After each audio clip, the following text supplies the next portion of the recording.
আসসালামু আলাইকুম। তো এখানে 150 ওয়াটের দুইটা সোলার প্যানেল রয়েছে, মোট 300 ওয়াট সোলার। তো আমি এই 300 ওয়াট সোলার থেকে কত এম্পিয়ার পাচ্ছি আর আমি এই 300 ওয়াট সোলার থেকে কি কি চালাতে পারতেছি সেটা সম্পর্কে বলবো। সোলারের উপর যখন ভালো মতো রোদ পড়ে তখন সোলার থেকে আমি 200 থেকে 250 ওয়াট পেয়ে থাকি 300 ওয়াট সোলার থেকে। তো রোদের পরিমাণ বেশি হলেও 300 ওয়াটও পেয়ে থাকি।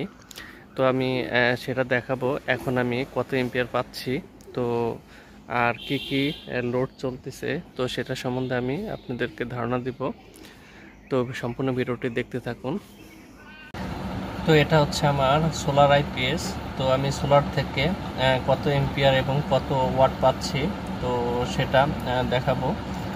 তো এখন আমার সম্পূর্ণ লোডগুলো সোলার থেকে চলতেছে।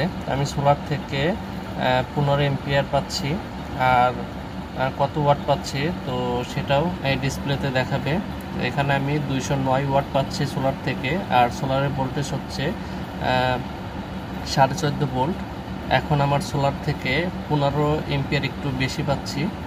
তো রোদের পরিমাণ যখন বাড়ে তখন এখানে এম্পিয়ারটাও বাড়ে, আর রোদের পরিমাণটা কমে গেলে এম্পিয়ারটাও কমে যায়।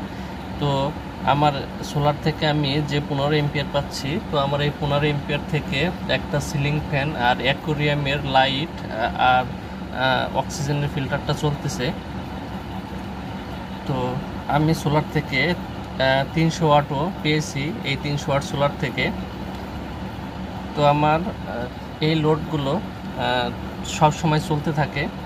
তো যখন রোদের পরিমাণ বেশি থাকে তখন সম্পূর্ণ আমার এই সোলার থেকেই এই লোডগুলো চলে।